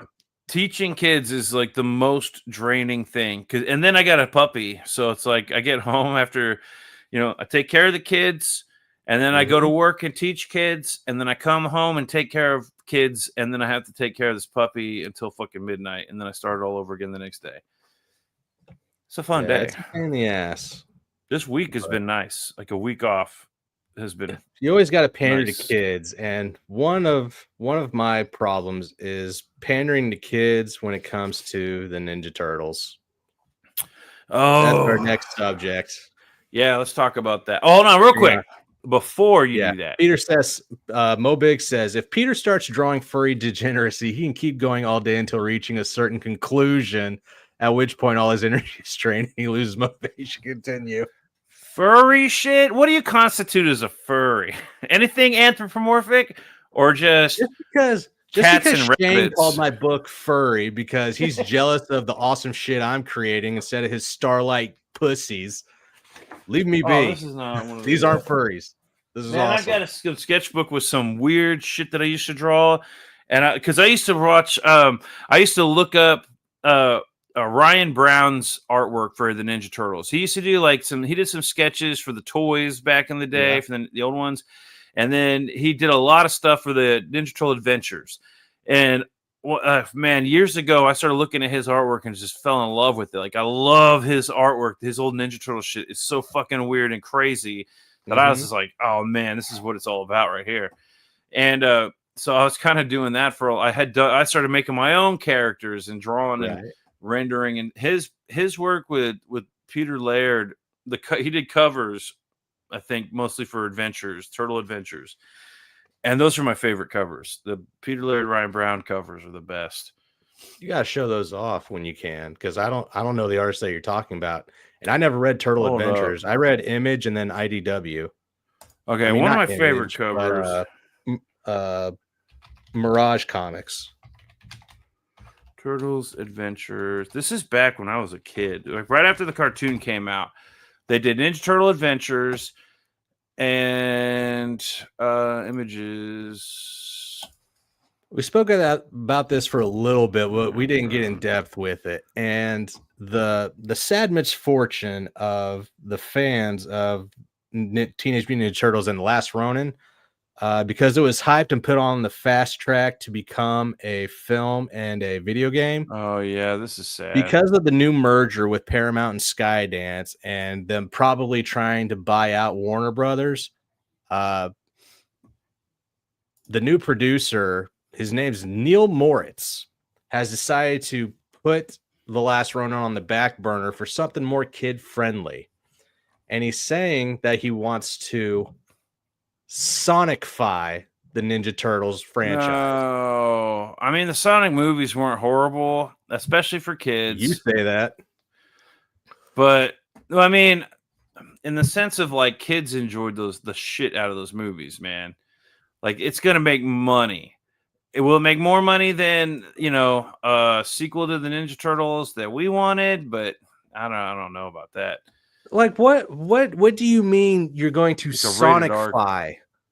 Like what comes to your mind when you hear Sonicify? It means they're gonna make it cutie. They're gonna make it like CGI, but cute. Like maybe it's a live action with humans, but it's gonna have like that CGI characters like Splinter and shit. And they're probably we did that with the Michael Bay productions, and those things were shit. Yeah, but those were the giant ass fucking crazy mutant alien turtles. They're I think they got the message, and Michael Bay is an idiot for doing that. It's like it's not Transformers, bro. Like this is the Ninja Turtles. They're teenagers, not fucking NBA All-Star. I think that's what he was thinking. Was they like teenagers, like all NBA? You go the other way, and you do all CGI, which was the Ninja Turtles Mutant Mayhem, and that thing did poorly. All right, this is what I think of.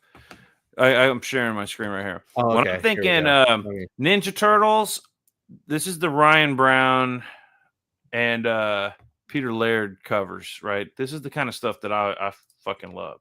Kids don't understand how cringe that dance scene was in the mountains in 2. So he's talking about Sonic 2. Yeah, it was pretty bad. This is like some weird, crazy shit. Like, what is that? A grenade gnarly. On his pocket? Yeah, that's your artistic style right there. This is where, like, I'm like, this is where like the weird, cool shit that the base of toys off of. Like, I'm pretty sure they had this toy and the eyes popped out like that. They did with the Turtles. Leonardo's eyes would pop out like that. And this is Peter Laird, like one of the creators, and Ryan Brown. Here's another one that I liked. There's another one too where Armagon is. Mo Big says that Peter was right about the Bay Turtles not looking like teenagers, but they overcompensated in Mutant Mayhem, making them look like 7-year-olds. Yeah, well, that was the other thing. They fucked up April O'Neil too. Oh yeah, 100%. But and earlier I had mentioned. I know this is a little bit off topic. Well, you were mentioning like books that you never got. This is the one that I was talking about. Just real quick, it's Roken. This book looked badass. And the last update was like 3 years ago. Oh, somebody likes Stephen King. But anyway, so that was that whole thing. But it was Roken.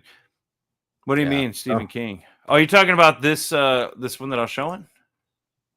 Yeah, that's got Stephen King written all over it. Oh man, I saw this and was thinking like heavy metal or something. No, if you read enough Stephen King books, that you right can see where he pulled all that shit from. The Dark Tower? You think that's Dark Tower stuff? Dark Tower, some of it comes from it. Just, that's. We talked to this guy on Dojos, and he said, "Oh, don't worry. It's coming out. Right there. Go up. That character right there. That's the Man in Black." Oh, really? Yes. I didn't read the Dark Tower series. I saw the movie. Oh my god, that's the Man in Black. That's all I'm gonna say of it. I'm not gonna shit on his creation, but it's heavily influenced by Stephen King. Like this looked pretty badass, and I was like, "Holy shit!" And it was like $10 or something. I was like, "Holy shit!" And it's like no shipping, so I was like, "Holy shit!" And digital copy for $5. Okay, well, it never happened. Let's look at our updates. Last update right here. Ben Jackson. Progress update contains 12 pages ready to read now in 2024. Mo Big's back, Roken. You did? It looked cool, right? At least it was only $10, but man. Sorry again for the delay of the book. I went to the States at the beginning of the year on a mission to fulfill Roken 1, but did not complete the mission. You can pick your excuses. I lost another job, blah, blah, blah, blah, blah. Okay. Well, this is one that I am still patiently waiting for because it looks like it'll be cool. But this is the same pages that he had on his campaign. So, this is different. But it looks cool. Even 10 pages. I guess I could count this as a digital copy. Yeah. So I'm not like angry about it. I'm just kind of like, come on, man. I want to get this thing. I want to read it. I hear that. Yeah. But with Ninja Turtles, back with Ninja Turtles, because this is way cooler. Back to Ninja Turtles.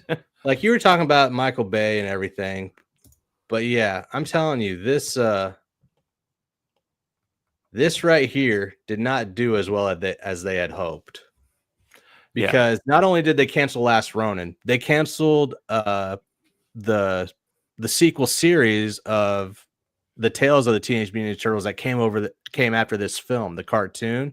They canceled it after 2 seasons. The second season's still waiting to be put out on Paramount Plus and Nickelodeon. They put out too many renditions of Turtles too quickly. Because didn't we just get that new Turtles? Where was it? Leonardo Raphael had the scar on his face. And what does everyone? They're in the movies. Okay, so first of all, you're talking about Bay movies. You're talking about Rise of TMNT. Yeah. Okay, so what's with Raph and the bandana thing on his head now? Like, why does every rendition of Raph have to be like that now? It's an homage to the Next Mutation back in the late 90s. That old horror fest of a show that took place after Ninja Turtles. Well, then why don't they like black him out and give him like the shadow look, Shadow Raph? I have no idea. The Ninja Raph or whatever. Like that was cool. But I think they just do it now because for some reason they're trying to say that the Ninja Turtles are black when they transform or whatever, which take it or leave it. I don't give a shit. But making Raph wear like a do-rag type thing plays into that idea. Is this Ryan Brown's? Yeah, it is. Look at this, dude. This is what I'm talking about when I'm talking about that Ninja Turtle artwork. The best shit ever. Mo Big says it's kind of historic. The dude was on the show where I first started calling Michael Odin Ogden. Michael Odin's another good creator. There's a lot of them out there. Mikey looks. Yeah, they gave him fucking braces. Where are you going to get braces in the sewer? At least they look, I don't know. They don't even look like teenagers in this one. They look like 9-year-olds. Yeah. Like, so even the dialogue in the films were pathetic. We had the 2012 was CGI one, which was actually pretty good. That one was pretty good. Then we had the Michael Bay movies. Yeah, so we had those Michael Bay movies, which were just atrocious, fucking dog shit movies. And so then every like Raph all of a sudden had to be like this big monster. They had the Rise of the Turtles, that cartoon series, and then they put out this movie, and instantly had a cartoon series for that right after they did the other one. And I didn't even like the other one, but this one's even worse. So it's like I don't like what they're doing with my turtles, man. Like they need to just go ahead and get on with the Next Mutation shit, the new ones, and stop fucking up my old turtles. Everybody, including parents, dads that show them the original 1990 film, want us to go back to the 1990 formula. Yeah. All right. We were so excited, man. Like the world was excited for that fucking movie. Like when Michael Bay promised that we were going to get the classic Turtles, which he meant the 87 Turtles, just, looking like steroid freaks for his films. Yeah, you got the Technodrome, you got Shredder, you got Krang and everything, but it all looked like dog water. And that's because he doesn't give a fuck about the Turtles or the movie or the money or anything. All he gives a fuck about is getting... It's a cash-in. Why? He's just trying to get Megan Fox in his fucking trailer again. So I looked at the numbers, right? And you can adjust it for inflation if you want. I'll let you have that argument. I want you to go and do it. But none of the movies, I'm talking Sonic, which is my argument that you don't want to Sonicify this shit. You want to Marvelize it. That's what you want to do. You don't want to Sonicify. You want to Marvelize. And one of the things is about the 1990 film is that the budget for that fucking movie was only $13.5 million, and its box office in the 90s was $202 million. Oh, wow. Yeah. Dude, if they did that movie, it would make more money than any Ninja Turtle movie they ever made. If they made a sequel to that, an actual sequel. It's right here. Budget 13.5. Box office 202. They want to act like the Ninja Turtles, like, whoa, did you ever watch the original cartoon? I've heard people say this, like, the original cartoon was so silly and campy. It's like, dude. That's not what I meant, Mo. Don't do that to me. Early 2000s Marvel. Yeah. So, that Ninja Turtles actually were pretty gritty, and even in the cartoons, man. They had, like, people died in that cartoon. I'm pretty sure people died in that cartoon. And then, like, we've got, like, share my screen. I've got this. This is another one of those Ryan Brown covers that I just fucking love. This was the comic book bit that was supposed to be based off the cartoon, right? Not the Ninja Turtle, the gritty Ninja Turtle original comic. Yeah, I know what you're talking about. This is like to spoof, like, the cartoon. And look at that shit. That's pretty creepy. Well, I mean, what is he doing to Leonardo? Looks like Leo's dead. It looks like it. And what are these little fairies doing?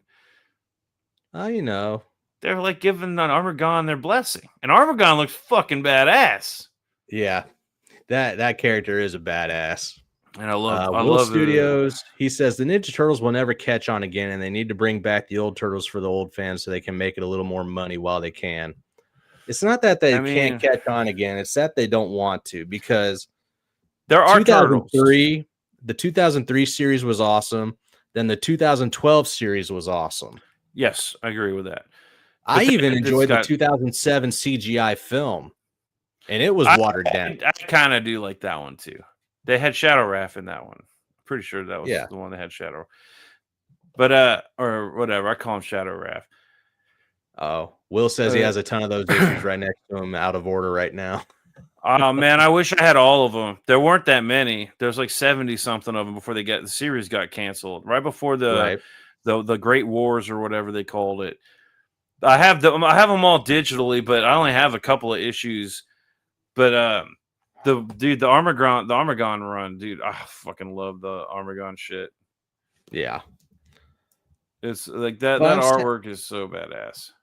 But there's a reason that first 1990 film made over quadruple its budget. Like, oh, this is a cool what is 202 divided by 13.5? 200 divided by 13.5. I don't know. I'm a math teacher. What do you 14.96. Let's do 202 times. That looks like something that would be on the toy cover, like the backboard of a toy. 87? Like, I want those toys. The Mutanimals. That's 175. That's 175% profit that they made. So here's the thing about this movie. Everybody wanted The Last Ronin. That's still riding the hype of the comic book, because the comic book is still popular. Making that movie would be a very smart choice. It'd make way more money than any of that other bullshit they're making. And trying to revamp the Turtles yet again, or run with... Yeah, no, they'd be revamping them all over again. That's a bad idea, because they're not putting the advertising into the Turtles like they used to. Back in the day, nobody had ever heard of a Ninja Turtle, right? Right. So they had that whole the crazy factor going for them. It was wildly insanely wildly popular, to the point where I eat pizza all the time. Like, they get changed, like, my living habits for the rest of my life. You know what I mean? Yeah. And so then they redo the anime-ish looking cartoon. They do the CGI one. Those are like decent, you know. They're well done. compared to like Mutations or whatever that fucking live action show was, where they had the Jenkum the turtle, and whatever. Like there were some bad turtles. I actually like the Turtles on Tour. That's actually one of my favorite.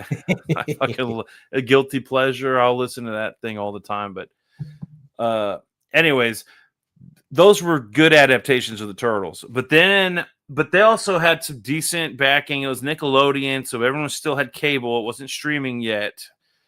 Once everything hit streaming, well, there goes all your advertising, unless you're on YouTube learning about it. Because I don't understand what kids do on YouTube other than look up how to play Minecraft and shit. So they're getting ads for something because all of a sudden my kids wanted to see Zootopia 2. I'm like, how do you even know about Zootopia 2? And like, well, it's in the ads. It looks really, really good. So it's like, okay, all right. And to be fair, my kids did want to see the last Ninja Turtle movie, but they're kind of take it or leave it. Right. The kids at the schools didn't really give a shit about it. Zootopia is awesome compared to Sonic, because Zootopia actually threw some like real life situations at you. It talked about race. It talked about drugs. It talked about trust. It talked about personal imposter syndrome. It talked about, following dream. It had all these different themes attached to it. And all Sonic could do was, I need friends. Let me think. What did I like about the Sonic movie? The first one had interesting jokes. Jim Carrey is definitely one of the main things I liked about it. He carried the whole fucking trilogy. Yeah, because he was perfect for that role. He had to double up with the grandpa version of him in the second and third film. But they made him look more like the original character. So it worked. Was stupid that you had to base it all around. What is that? Jim Carrey instead of around Sonic. That's the issue. And it's because even in the iterations of the comics and of the TV shows like Sonic X and all those, it still wasn't good. I don't care what you say. Sonic was never good. And that's the anthropomorphic creature that came after the Ninja Turtles. There's a difference between Sonic is something that came after. There's a difference between not good and bad, right? Like there's a big. I even like this cover. That line is drawn in the sand and the water is rising. Oh, where'd it go? That's not Ryan Brown. Like that looks like fucking Shin-Chan. Oh yeah, this is another one that I had. Like when they did the Chipmunk movies, right? Remember that? Little of course. Yeah, I used to. Well, which one? Those CGI. I'm not talking about the adventures, the good ones. I'm talking about those CGI fucks. Those. That's a weird one because I barely liked the fucking Alvin and the Chipmunks growing up. Right, we had the cassette tape we listened to in the car everywhere singing the Chipmunks, but I barely watched the cartoon. The cartoon was like, it was okay. I'd rather watch the Baby Muppets or some shit back then, or Muppet Babies, because that show was hilarious. But yeah, Alvin and the Chipmunks was barely popular. I mean, it was popular, but it was barely popular for our generation. When those CGI movies came out, it's like Garfield. Who knows who those characters are? Who cares about them anymore? Like nobody. They're not making that for us. But we now have the money. So if they're going to make money off of Turtles, they need to do something that parents who appreciate the Turtles are going to spend money on. Because right. Guess what happened to all those Ninja Turtle toys that you were showing for that Mutant Mayhem? They're all at Ollie's now. You can buy them and then maybe go sell them at a comic book store, like some collectible shop, for $1 more than you paid for them at Ollie's. That Chipmunks movie with the guy from what was that show? Ed? Yeah. What was the name of that guy? The one with the lottery ticket? Yeah, that guy. He's in all the Kevin Smith films too. I like that actor. Yeah, but I don't remember. Yeah. But look, this was the budget for Alvin and the Chipmunks in 2009. This was its box office. So 60 million made 361.3 million. I guess they were more popular.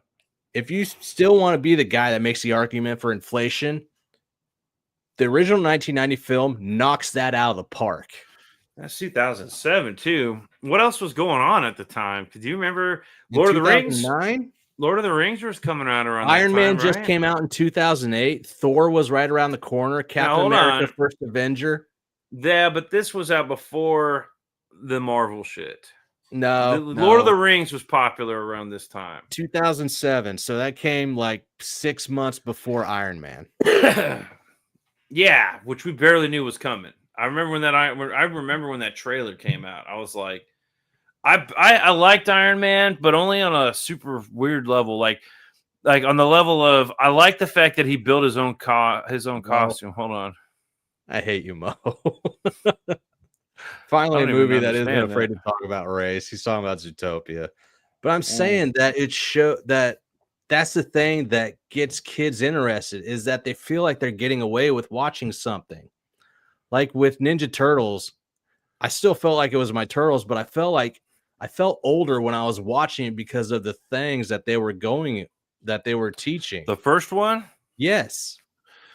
I thought it was just a perfect depiction of the times. It was fun. Yeah. I don't even understand why it's considered dark and gritty. It's really not that. I mean, it's darker than the second one for sure, but it's not like it's got like dark themes or anything.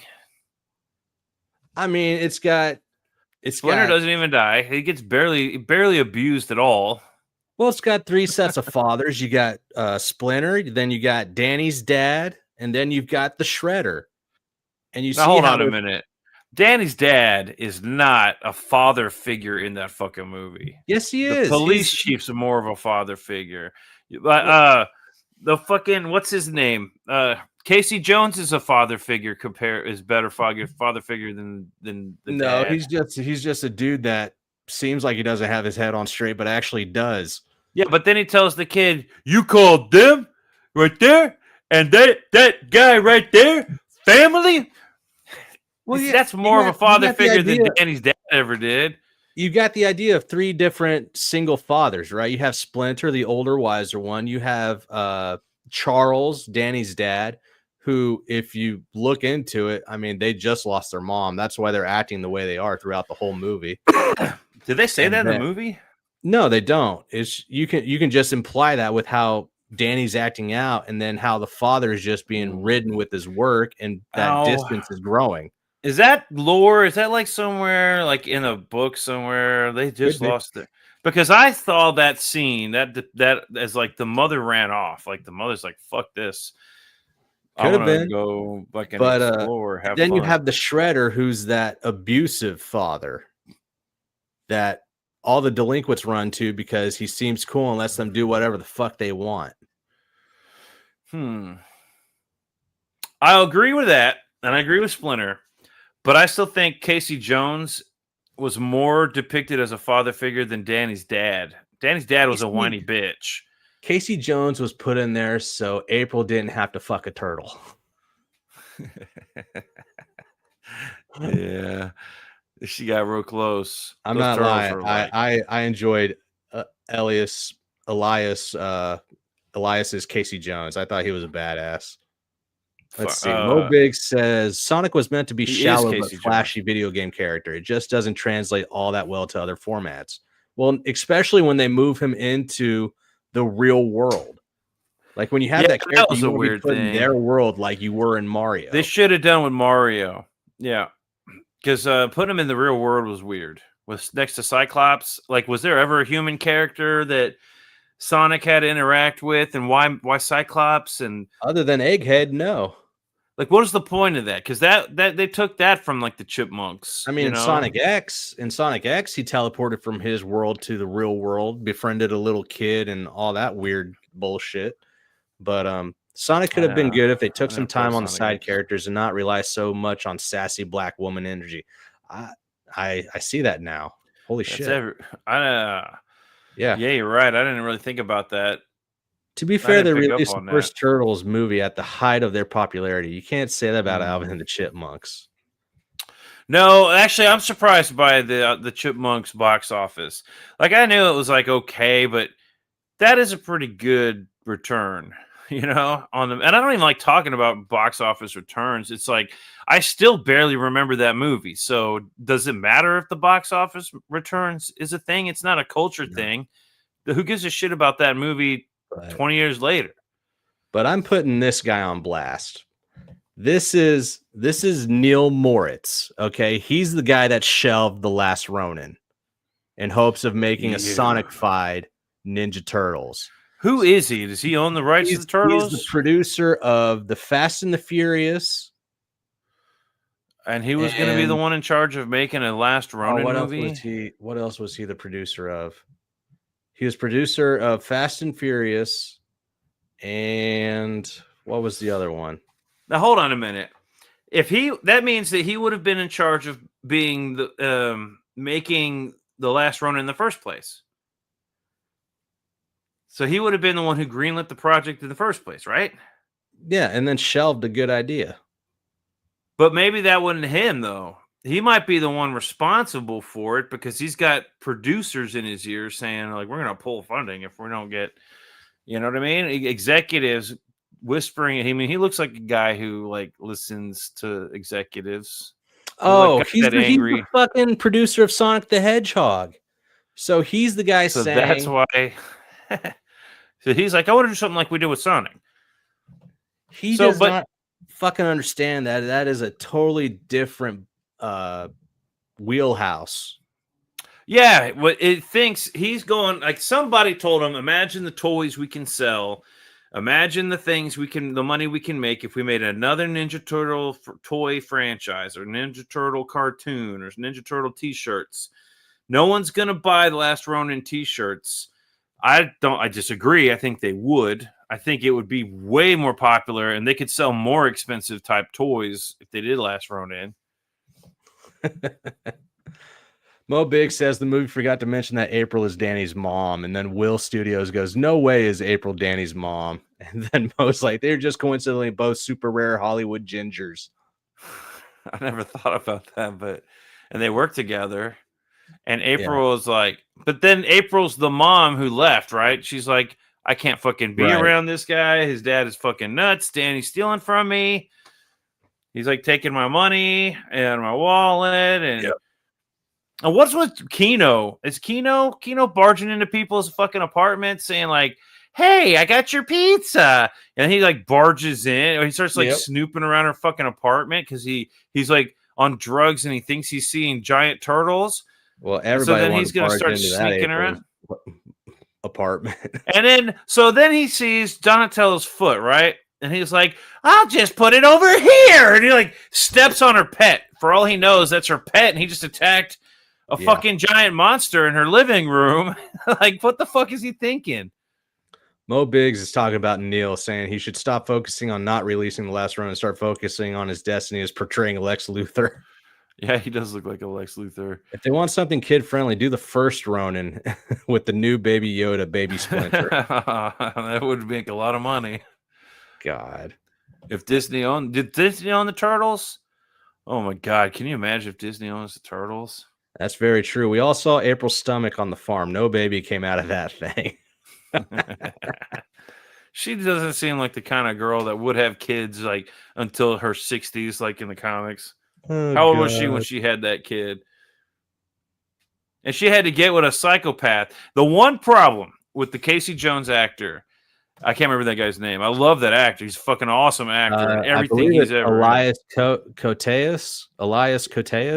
Yeah, that dude is badass actor and everything. Mm-hmm. But the one mistake he made with Casey, and he didn't make that mistake in the first. They didn't play off the fucking psychopathic aspect. Casey Jones is a fucking nutcase. He is off the fucking chains. Yeah. And this Casey Jones is just kind of like a bum, right? Like an angry bum. He's going to go out and he's going to go do his crime fighting. But no. But when he's fighting Raphael, that's a little bit unhinged. But he should have gone like off the rails. The only thing he did that was comparable was at the very end. He's like, "Oops," and then like fucking murders Shredder. You know, Shredder falls in the dumps. That is a Casey Jones move. But in the next movies, like he was just kind of like a ditz. They really needed to play off of his fucking psychopathy or whatever. Talking about Elias Koteas, Mo Biggie says he was even good in Some Kind of Wonderful. Dude, Thin Red Line. There's a show on Netflix you need to watch that's based off a comic book called Happy. Elias Koteas is the main character in it. He plays a detective. I highly recommend you go watch Happy. On which streaming service? Netflix. Okay. I've been watching some new shit. Like not new shit, but I'm finally finding the time to watch shows that I have not watched. Yeah. Like everyone's gonna fucking hate me, but I have never seen The Sopranos. Mo, you're right. He says he couldn't get into it's not for everybody, but it's raunchy.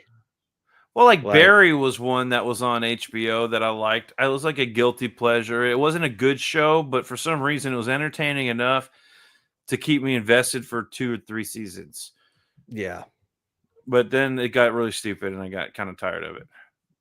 But my whole I'm watching thing is Sopranos now, finally. I don't want some stupid Sonic, Chipmunks, Ninja Turtles, because that's not something that people are going to talk about. That's a quick money grab, sure. But that's not something that people are going to continuously come back to. I can guarantee you. You cannot play the simple, stupid characters of Chipmunks and Sonic with the Ninja Turtles and expect people to return to it. And this you can do anytime. They can make this anytime they want. We've got April O'Neil still alive. We've still got fucking Casey Jones. We've got everybody. Keno, bring him back. Who cares? But bring back the original cast while they're still around. They're the right age for the fucking book, for the story. Do it while we have time. This is one of the only situations I would say this is a good sequel to make now that everybody's older. Like most of the time, it's like, don't fucking do it. Like Ghostbusters, do we need that shit? No. Like revamp it if you have to do Ghostbusters. Don't fucking. I guess they tried that with the girls though. That didn't work. Then just fuck the Ghostbusters. Don't redo it. But no, like all the hype that was around The Last Ronin coming into production, like they had Judith Hogue going around talking about it. Kevin Eastman and Tom Waltz were both going around and marketing it. The original voice actor for Michelangelo was coming around and going to conventions talking about it. Like all these people from the OG movie were coming back to get ready for this film. And then they just pulled the rug out from everybody. Now, here's my question. Fans. How legit is that? Like, I know he said it, but is it possible? No, I guess that wouldn't make any sense to like pull the rug under it. And then because he's trying to keep it under wraps, you'd want to be building hype and excitement for it. No shit. But you also want to do that without everybody speculating like what they did with Marvel. Every fucking Marvel movie, God, it was annoying. Everybody's like, spoiler, and the movie's not even out yet. You know, like we've figured we've unlocked the code. How many movies did they have to alter the script because some jackass figured it out just by looking at one fucking image, you know, on the internet? It got bad enough that they had to edit out fucking like the other 2 Spider-Mans in the No Way Home. Right. Even though we already knew they were coming, we already knew it was happening because somebody else already cracked the code. But they still edited them out of the shots so that to not give it away. And it's like, ugh. People are ruining these fucking movies like that. Mo Big says the best thing to do would be to release the character design for Raphael and have him look completely retarded and lame and piss off the world. That's what I'm worried about. They're doing that one show where Raph was the leader. That one where Raph was the leader and he was super big and retarded. Leonardo was the fucking skateboarder, and Michelangelo was a drug addict, and Donatello was like the fucking little wizard kid. Yeah, like that show was insufferable. Like it was cool only in the sense that there were a lot of mutants, and they really did do it's Mutant Mayhem, right? Or whatever. They did a lot of mutants. But it's one before that, Rise of the Turtles. Rise of the Teenage Mutant Ninja Turtles. Yeah, they had like mutant barbecues in that show. It was like a slice of life turtles, which was weird. I didn't like it, but it was the dumbest rendition. And when I saw Splinter, I turned that shit off. I could Splinter not was the stand worst. But I liked that they had a lot of mutants in this show. That's the only thing I liked about it. But I will say this, my kids love that show. I don't know why. It's not my turtles. But they can't stand to watch my turtles, but they watch that shit. They actually really like that. I drew sketch cards for them. You need to introduce them to the 2003 and 2012 versions. I did. And they didn't like. Yeah, it sucked. Well, maybe not the 2003 one because they do like that anime stuff. Then say, okay, we'll fix it, and then show the real design. It worked for Sonic. People were so relieved they pretended it was a great movie when it was like a C-. Oh, you are not wrong. Von Coleman they was did on that on Sonic purpose? Train. Von Coleman was on the Sonic train. I was like, you child. Do you think they did that on purpose? Like they always were going to go with, or do you think they were actually going to try and pass off that dog shit Sonic? Oh, absolutely. You think they really were trying to pass it off and not just build hype by making a fucking ugly ass Sonic? No, that would have cost too much money. That's a good way to do it. Put out a bunch of shitty looking turtles and then we hear you, and then make them look badass, and then you'll get some money. You mean like those little fan-made CGIs of the original turtles? Fucking cool, and that's even more reason to do the original turtles. The Last Ronin movie. The Last Ronin movie could also set them up for not having to fucking rendition the turtles over and over again. It could set them up for the new mutations, and then they can do whatever they want. They want to get woke with it, get woke with it. That's not my turtles they're fucking with anymore. You can fuck with the new turtles all you want to. Just like they did with the Power Rangers. You know what? Once my Power Rangers were gone, I don't care what you do with the rest of them. All the new Rangers, do whatever. This shit is badass.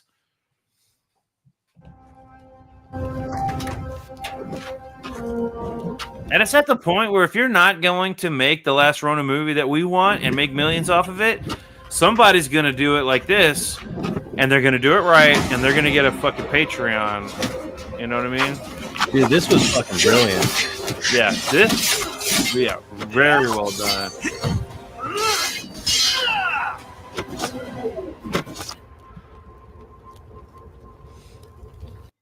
I love that. I wonder if that guy worked for some, or if it's just some random.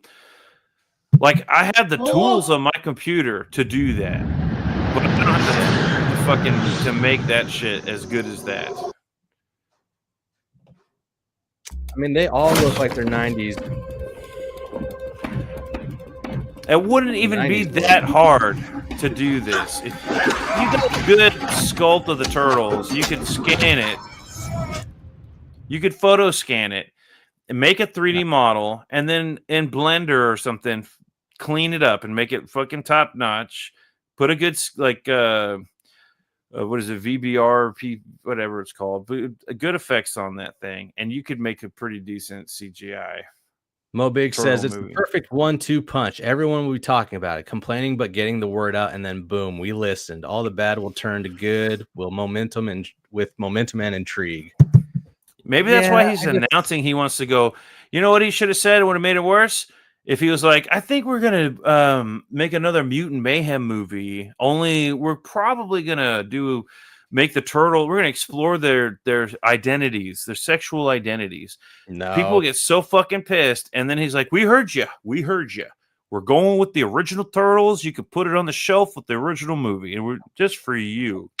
That was the whole thing that ruined any kind of chance that the new Fantastic Four First Steps had, is by everybody talking about the Thing being gay and then it being a girl boss movie with Sue Storm. Was he gay? No, none of that shit. I finally have the HBO and Disney. I can finally watch Fantastic Four, and I haven't seen it yet.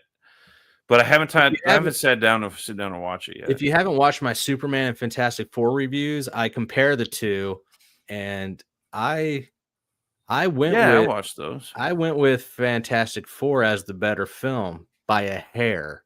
Aha! So yeah, I called it. I said it looked like it was going to be a better movie.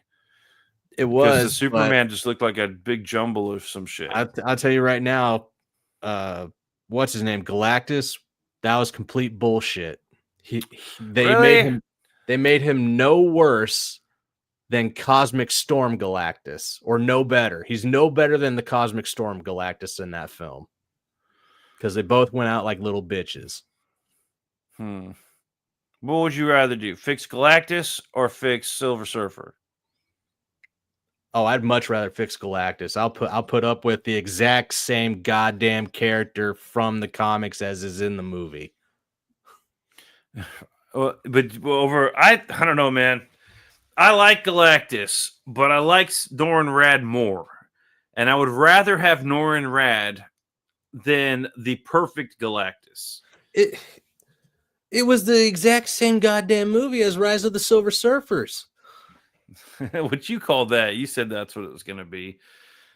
And I don't even want to ask. Yeah, I don't want you to spoil it for me because I haven't seen it yet. But okay, go watch the movie. Then I'll watch it tonight. And then, man, I just don't know if I can stand that fucking girl.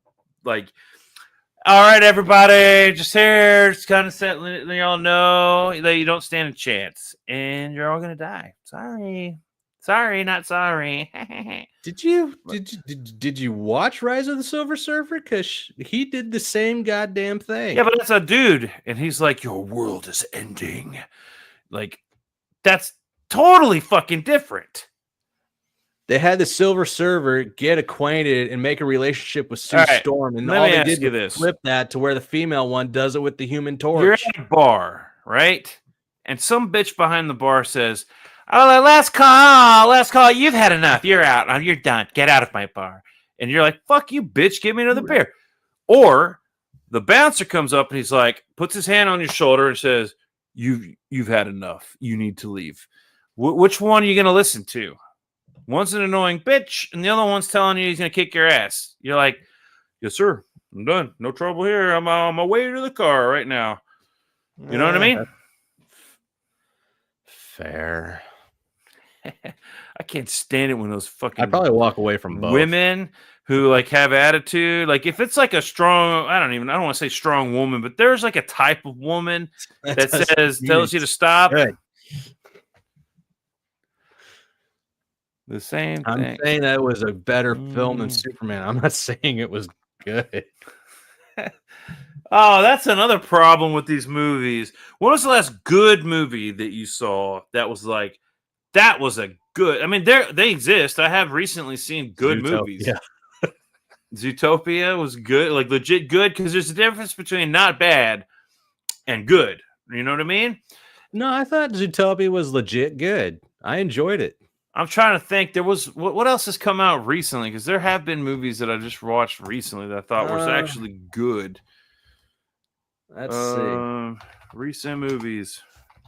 I can't even remember. That's the problem. If they were good, I should have remembered Jurassic them. Park. I can't say those are good. I haven't seen Jurassic Park yet.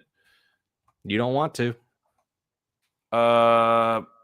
Bad Boy. Okay. I'll tell you what they should have done with Scarlett Johansson instead of giving her the Jurassic World series. They should have made her the new Laura Croft. Yeah. She's got the titties. She's got the legs. She's got the ass. The girl Silver Surfer? Scarlett Johansson. Oh, sorry. My brain. I was like, you got me mixed up because I'm over here looking at this and I'm kind of thinking, was Furiosa good or was it just like a meh? Because I don't remember. I didn't dislike it, but I don't remember liking it. The Mad Max with Furiosa was better than Furiosa. Yeah, definitely. That's definitely true. But that was not that's not that recent of a movie. But then, okay. So yes, you're right. Scarlett Johansson would be great as fucking Lara Croft. What you could do National Treasure with Lara Croft. What are some recent fucking movies that were any good, man? I can't think of anything off the top of my head. Like The Predator, everything's been Deadpool, the Alien, and Wolverine. Deadpool Wolverine was good. It was an average movie, but it was a good. I see it right there movie. in the screen. Thunderbolts was good. Wasn't great, but it was good. That was a way to get back on the right track. Okay, because it's like Deadpool Wolverine isn't some fucking. It's not Lord of the Rings. No, right? Kind of good, but there's like Demolition Man wasn't Lord of the Rings either, but Demolition Man is fucking a good movie. You know, Deadpool Wolverine was a good movie, like the standard movie, but it was a good standard movie. Yeah. Like Barbie was like a good movie for girls. I enjoyed it. I mean, I enjoyed watching it. What else was good in this list here? The new Alien TV show was good. It's not. It has its moments where it's like aliens. It's very aliens, but Alien Earth as a show was still pretty entertaining. The robots are a little bit annoying. That main girl robot's a little bit annoying, but all in all, that show was pretty good. I haven't seen the new Venom. What have we got here? Well, let's take a look at Netflix. What is Netflix got? And why am I searching it all weird? Here we go. Recent popular movies. Haven't seen it. Oh no.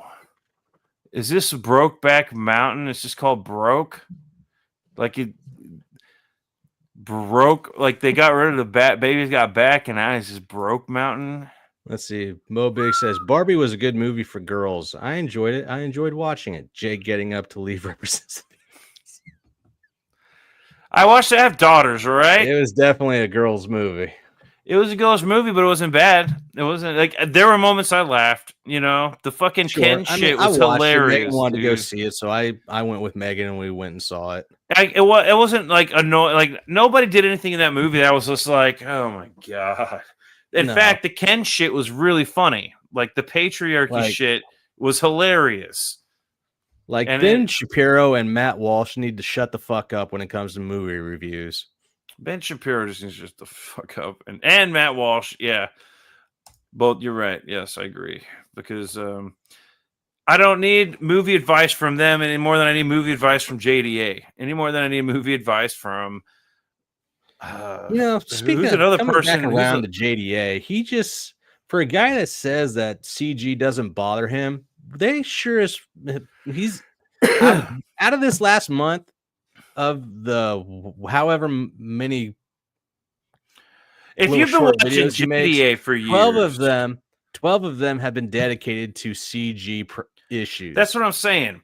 Like, if you have been familiar with JDA over the past fucking 8 to 10 years or whatever, however many years it's been now, it started off with JDA was just a voice in there. It was kind of annoying. He'd say weird stuff, and you can spot a fake Christian a mile away every time they have to say Dude. Lord Jesus, our Savior, because I'm a Christian, a real Christian. It's like, no, you're not.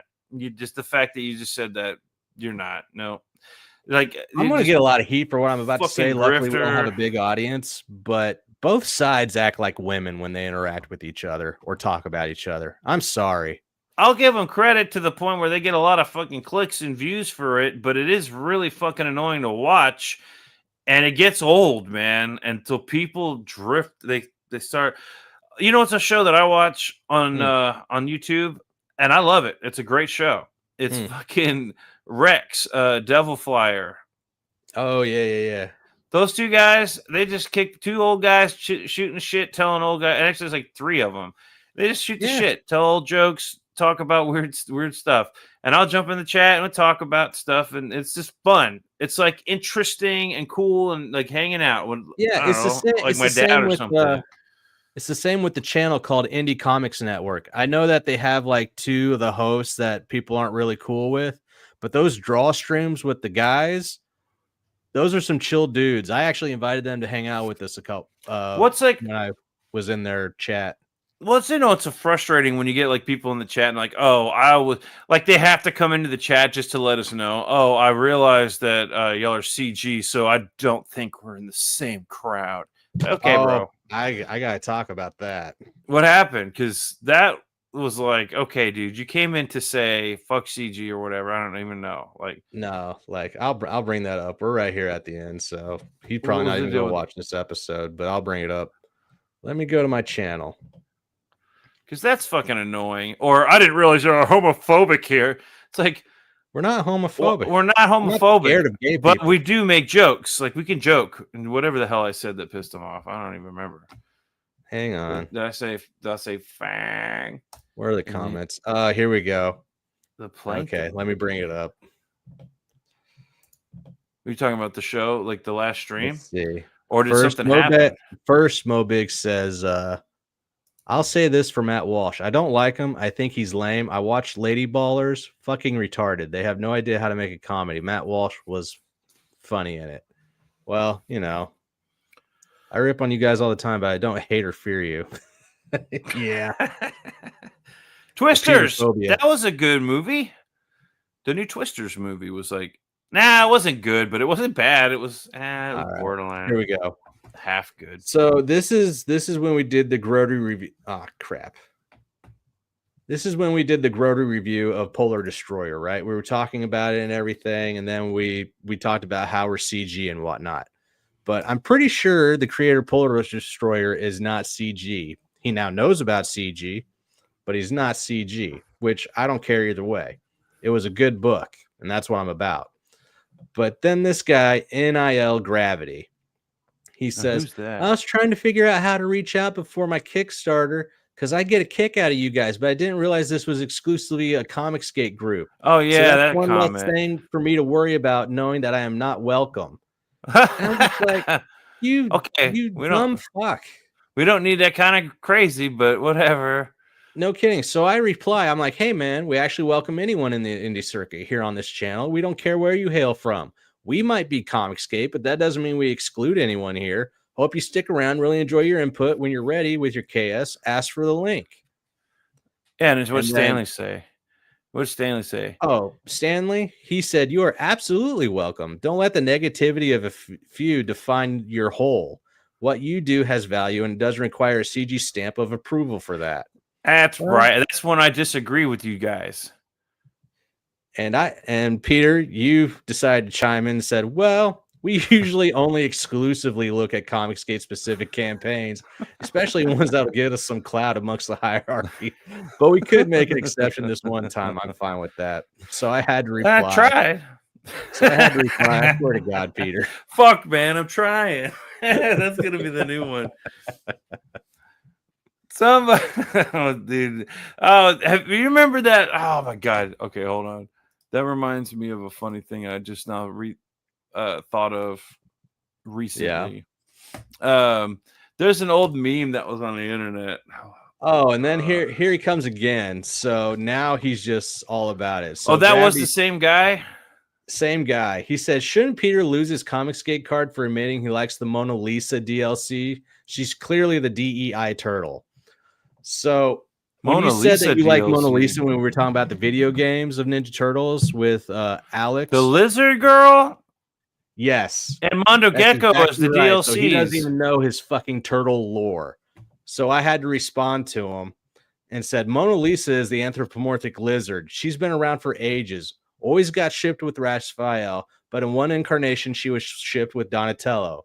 She's not DEI. She's just another character in the gallery.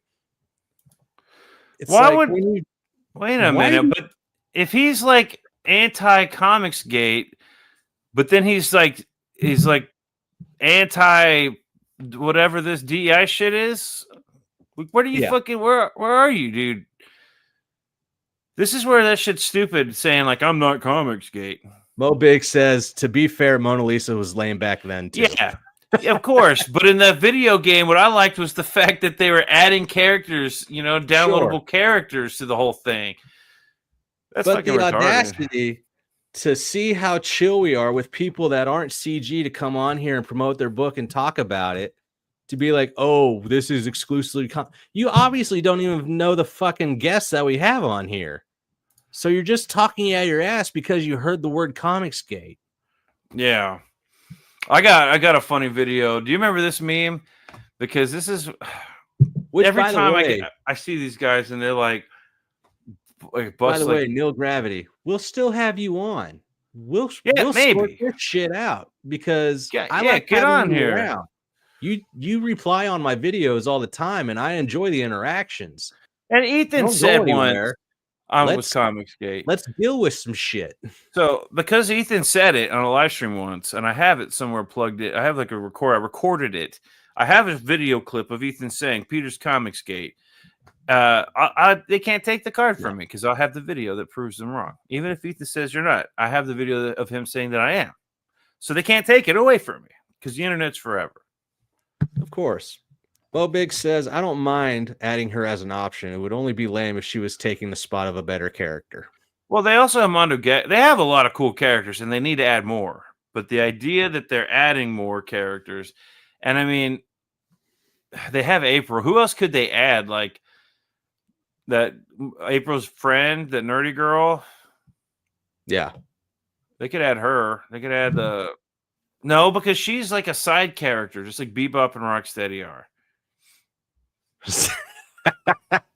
If Peter was going to lose a CG card, it would be for not getting Stanley in line over standing for Ironheart. So that's why we need Stanley in the show. So we have that diversity, equity, and inclusion. Exclusion. I'm the exclusion. Stanley doesn't give a shit either way. He's just here to entertain. That's funny. You remember? Hey, share my screen. You remember this one? Okay. This would be a good way to end it out on. Okay. You remember this fucking video? No. Hey, old man. Give me everything. Call an ambulance! Call an ambulance! But not for me! What the fuck? Hey, old man. Shit's funny, dude. That's what I think when I hear these guys and they're telling me, later, Mo.